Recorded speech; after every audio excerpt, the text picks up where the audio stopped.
Hello and welcome dear learners. इस video में हम डिस्कस करने वाले हैं वेल्डिंग के बारे में।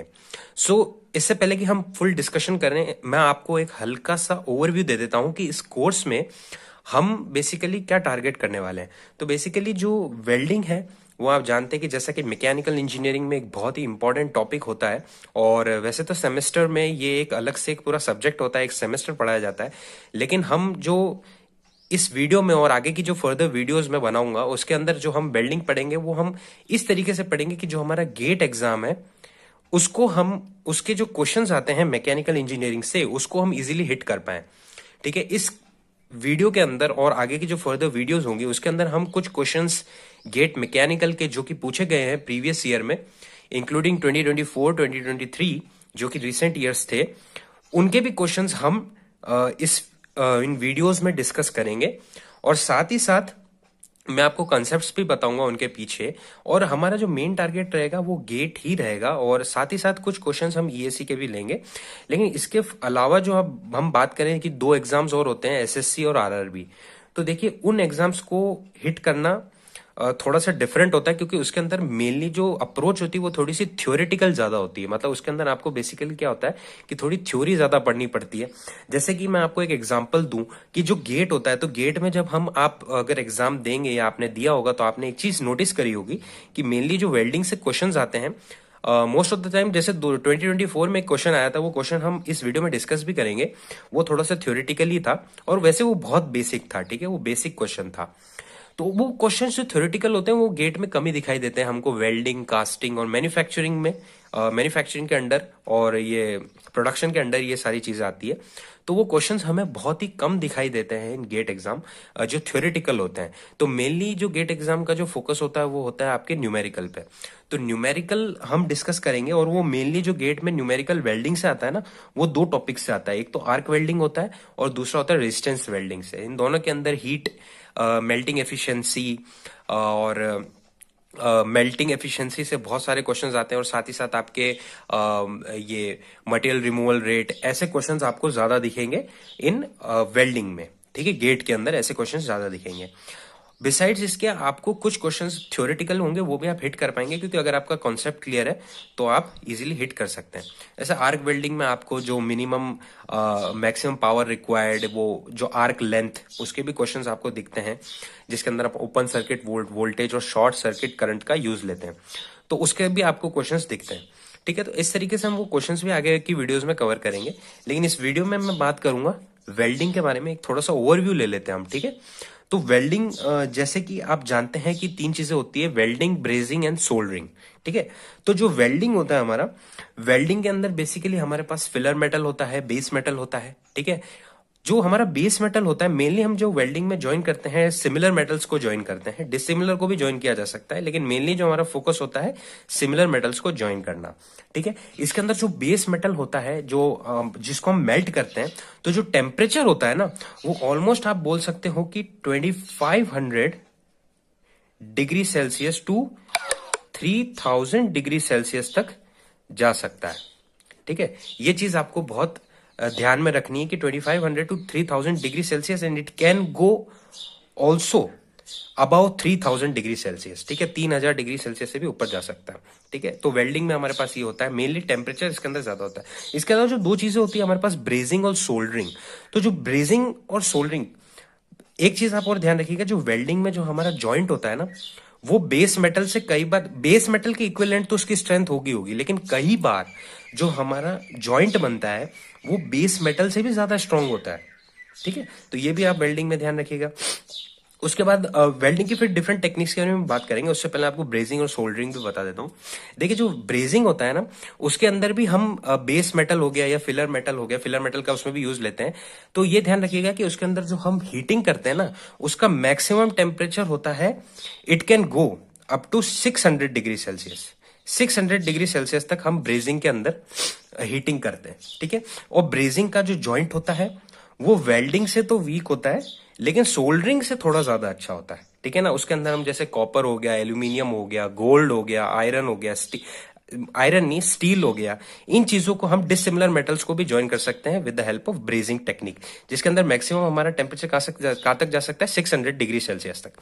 उसके बाद एक चीज होती है सोल्डरिंग। ठीक है। तो सोल्डरिंग जो होता है ना, सोल्डरिंग के अंदर हम यूज लेते हैं जो टेम्परेचर होता है। मेनली आपने देखा होगा कि पीसीबी प्रिंटेड सर्किट बोर्ड्स में हम सोल्डरिंग, आप अगर इलेक्ट्रॉनिक्स के लैब में, if you are engineering student, तो आपने इलेक्ट्रॉनिक्स की लैब में ये चीज देखी होगी कि जो हम सोल्डरिंग करते हैं वायर्स की प्रिंटेड सर्किट बोर्ड्स में, तो वो सोल्डरिंग में हमारा जो टेम्परेचर होता है, ये आप ध्यान रखिएगा, वो maximum 90 degree Celsius to 450 degree Celsius तक होता है। मतलब आप ये कह लीजिए कि 450 डिग्री सेल्सियस से हमेशा नीचे होगा वो टेम्परेचर जिसमें हम सोल्डर करेंगे।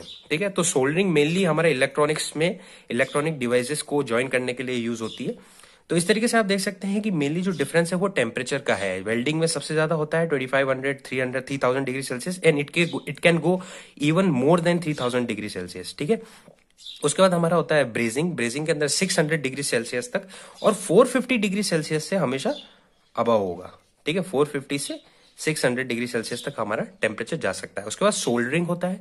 सोल्डरिंग में हमारा जो टेम्परेचर है, it can go from 90 degree Celsius up to 450 degree Celsius. तो ये हो गया हमारा बेसिक। उसके बाद हम बात करते हैं, अब वापस आ जाते हैं वेल्डिंग पे। ठीक है। तो वेल्डिंग के अंदर हमारे पास क्या है, कुछ वेल्डिंग टेक्निक्स है, इसका मैं एक ओवरव्यू दे देता हूं आपको। ठीक है। तो वेल्डिंग में हमारे पास बेसिकली 1 2 3 4 5 तरह की जो एक बेसिक टेक्निक्स होती है, बेसिक वेल्डिंग करने की टेक्निक्स होती है। ठीक है। उसमें बात करेंगे, सबसे पहले होता है ना ऑक्सी फ्यूल गैस वेल्डिंग। ठीक है। तो ऑक्सी फ्यूल गैस वेल्डिंग, जैसा कि आप देख सकते हैं कि यहाँ जो ये शब्द है, इसी से आप समझ पा रहे होंगे कि इसके अंदर एक तो हमारा ऑक्सीजन होता है और एक होता है दूसरा फ्यूल। तो फ्यूल के अंदर मेनली हम यूज लेते हैं एसिटिलीन। देखिए मैं आपको है ना ज्यादा इसके अंदर इन डेप्थ में थ्योरी नहीं बताऊंगा, क्योंकि उसके लिए तो, क्योंकि बहुत ही ज्यादा हमको एक, अगर एक टॉपिक हम पकड़ेंगे तो उसकी अगर मैं आपको थ्योरी बताने लगा तो उसमें पूरा एक वीडियो निकलेगा। तो मैं आपको हल्का सा ओवरव्यू दूंगा। ठीक है। तो ऑक्सी फ्यूल गैस, तो ऑक्सी फ्यूल गैस वेल्डिंग में क्या होता है, हमारे पास एक तो होता है ऑक्सीजन सिलेंडर और दूसरा होता है हमारे पास फ्यूल। फ्यूल हम मेनली क्या यूज लेते हैं, एसिटिलीन। ठीक है। एसिटिलीन यूज लेते हैं और वो एसिटिलीन बनाने का तरीका भी बिल्कुल अलग होता है। उसको हम डायरेक्ट एसिटिलीन नहीं लेते हैं, उसमें कैल्शियम कार्बाइड और उसका रिएक्शन करवाते हैं वाटर से और फिर उसको एसिटिलीन गैस प्रोड्यूस करते हैं। तो ये होता है। इसके अंदर आपने देखा होगा, वर्कशॉप में कभी देखा होगा, वर्कशॉप में मेनली आर्क वेल्डिंग हम यूज लेते हैं। लेकिन अगर ऑक्सी फ्यूल गैस वेल्डिंग आपने देखी होगी तो उसके अंदर हमारे पास एक वेल्डिंग टॉर्च होती है जिससे हम हमारे बेस मेटल को हीट करते हैं और फिर उसको ज्वाइन करते हैं। तो इस तरीके से ये भी दो तरीके की होती है। एक होती है ऑक्सी एसिटिलीन, जिसमें आप, जैसा मैंने आपको बताया, जिसमें तो ऑक्सीजन होता है और एसिटिलीन गैस होती है। ठीक है। वो वेल्डिंग होगी। और दूसरी होती है प्रेशर गैस वेल्डिंग। तो प्रेशर गैस वेल्डिंग में हमारे कंस्ट्रक्शन साइट्स में मेनली यूज होता है प्रेशर गैस वेल्डिंग। तो प्रेशर गैस वेल्डिंग में हमारे पास क्या होता है कि सिमिलर है, almost similar to oxy acetylene welding, बस इसके अंदर क्या होता है कि हम प्रेशर एक्सटर्नल अप्लाई करते हैं to join the heated metal. जब हम हीट करते हैं बेस मेटल को और जब वो थोड़ा सा मेल्ट हो जाता है तो उसके बाद हम विद प्रेशर अप्लाई करते हैं और दो शाफ्ट्स होते हैं उनको ज्वाइन कर सकते हैं। कंस्ट्रक्शन साइट्स पे बहुत ज्यादा ये प्रेशर गैस वेल्डिंग यूज लेते हैं। तो ये दोनों ही ऑक्सीफ्यूल गैसोलीन के टाइप है। उसके बाद हम बात करते हैं आर्क वेल्डिंग की। तो आर्क वेल्डिंग हमारे पास इतने तरीके के होते हैं। उसमें सबसे पहला आता है आपका shielded metal arc welding, gas metal arc welding, gas tungsten arc welding, flux code arc welding, submerged arc welding और प्लाज्मा आर्क वेल्डिंग। इसके अंदर आपको मेनली जो चीज ध्यान रखने वाली है कि गेट में जो क्वेश्चन पूछा जाता है, मेनली ये पूछा जाता है, जैसा कि आप देख सकेंगे प्रीवियस ईयर क्वेश्चंस में भी, कि कौन सी आर्क वेल्डिंग, क्योंकि आर्क वेल्डिंग में आप जैसा कि जानते होंगे कि इलेक्ट्रोड्स यूज होते हैं। ठीक है ना। कंज्यूमेबल और नॉन कंज्यूमेबल दो तरीके के इलेक्ट्रोड्स होते हैं। ठीक है। तो जो हमारा इनमें से कौन सा कंज्यूमेबल इलेक्ट्रोड यूज होता है और किसमें नॉन कंज्यूमेबल इलेक्ट्रोड यूज होता है, इस चीज को अगर आपको ध्यान रखना है तो मैं आपको एक सिंपल सी एक ट्रिक बताता हूं कि अगर आपका जो मेटल है उसका नाम दे रखा है, जैसे कि आप देखिए यहाँ पे गैस टंगस्टन आर्क वेल्डिंग, तो इसके अंदर जो हमारा टंगस्टन इनर्ट गैस वेल्डिंग या टंगस्टन आर्क वेल्डिंग है, तो इसके अंदर आप देख सकें कि वो मेटल का नाम दे रखा है। तो जहां भी मेटल का नाम दे रखा है, जैसे यहाँ पे टंगस्टन का नाम दे रखा है, मेटल का नाम है टंगस्टन, तो इसके अंदर हमारे पास हमेशा नॉन कंज्यूमेबल इलेक्ट्रोड यूज होगा। ठीक है। तो जो हमारी टंगस्टन इनर्ट गैस वेल्डिंग है, जिसे हम टिक भी कहते हैं, और एक होती है मेटल इनर्ट गैस वेल्डिंग जो मेटल आर्क वेल्डिंग है, तो इनके अंदर क्या होता है कि जो टंगस्टन जो आर्क वेल्डिंग होती है उसके अंदर हमारा नॉन कंज्यूमेबल इलेक्ट्रोड होता है। और जहां पे लिखा जाए मेटल, मेटल का नाम नहीं दिया है लेकिन ऐसा लिखा जाए मेटल, तो उसके अंदर हमेशा हमेशा क्या यूज होगी, कंज्यूमेबल इलेक्ट्रोड, मतलब इसके अंदर जो इलेक्ट्रोड है वो एज ए फिलर मेटल होगी और वो कंजम्पशन मतलब उसका वो धीरे धीरे खत्म होगी। और टंगस्टन आर्क वेल्डिंग में क्या होगा कि वो इलेक्ट्रोड खत्म नहीं होगी। तो ये चीज आपको इंपॉर्टेंट। उसके उसके अलावा अगर आपको इनके बारे में और डीपली जानना है तो आप यूट्यूब पे भी देख सकते हैं। ये सारे प्रोसेस यूट्यूब पे अवेलेबल है, वन बाय वन आप देख सकते हैं। ठीक है, तो इस तरीके से कई बार पूछ लिया जाता है। वैसे जनरली जब आर्क वेल्डिंग होगा तो ये तो बट ऑब्वियस है कि ये सारे ही आर्क वेल्डिंग ही है, तो इसमें एक क्वेश्चन नहीं पूछा जाएगा। लेकिन जनरली जैसे हम जब बात करते हैं रेजिस्टेंस वेल्डिंग की, जिसके अंदर हम रेजिस्टेंस का यूज लेके मेटल को हीट करते हैं। जैसे कि आप जानते हैं कि एक फॉर्मूला होता है H is equals to I square R T.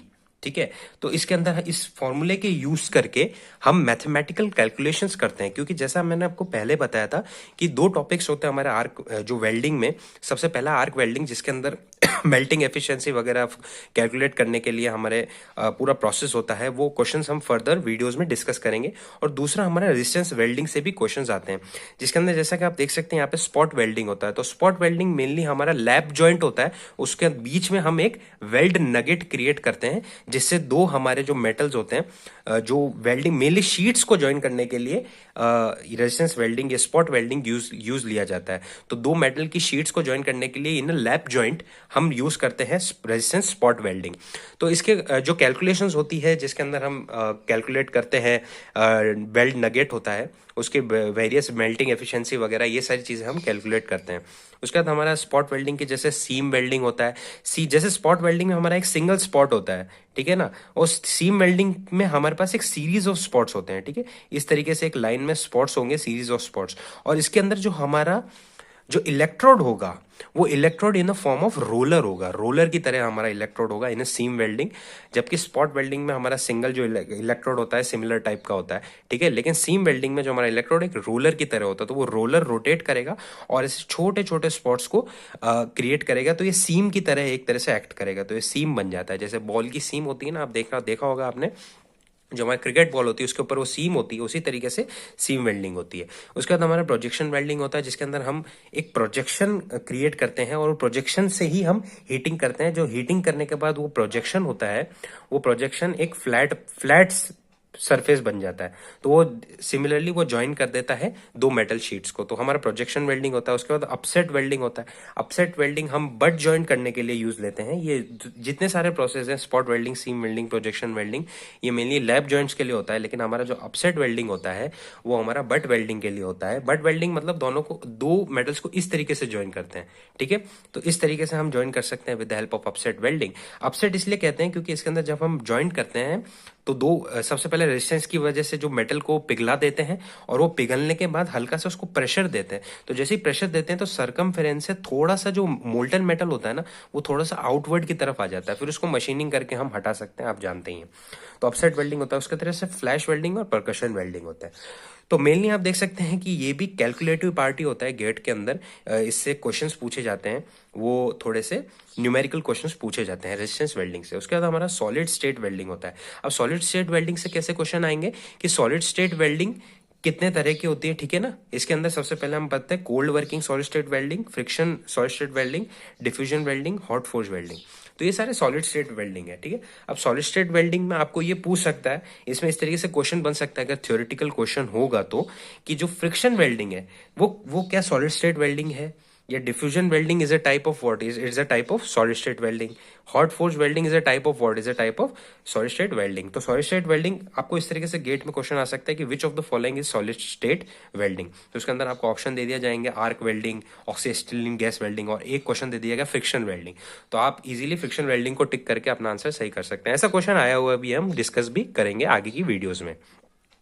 उसके बाद हम देख सकते हैं कि ये क्वेश्चन ये थोड़ा सा थ्योरेटिकल है, ठीक है ना, ये थ्योरेटिकल क्वेश्चन बनेगा, इसमें न्यूमेरिकल क्वेश्चन बनना थोड़ा सा मुश्किल है, ठीक है। तो इस तरीके से आप देख सकते हैं। फिर हमारे पास कोल्ड वर्किंग जो होता है उससे भी फर्दर हम डिवाइड करते हैं। उसमें होता है प्रेशर वेल्डिंग, अल्ट्रासोनिक वेल्डिंग, जिसमें हम अल्ट्रासोनिक साउंड का यूज लेके उसकी वेल्डिंग करते हैं। उसके बाद एक्सप्लोजन वेल्डिंग, जिसमें हम एक्सप्लोजिव का यूज लेके वेल्डिंग करते हैं, ठीक है।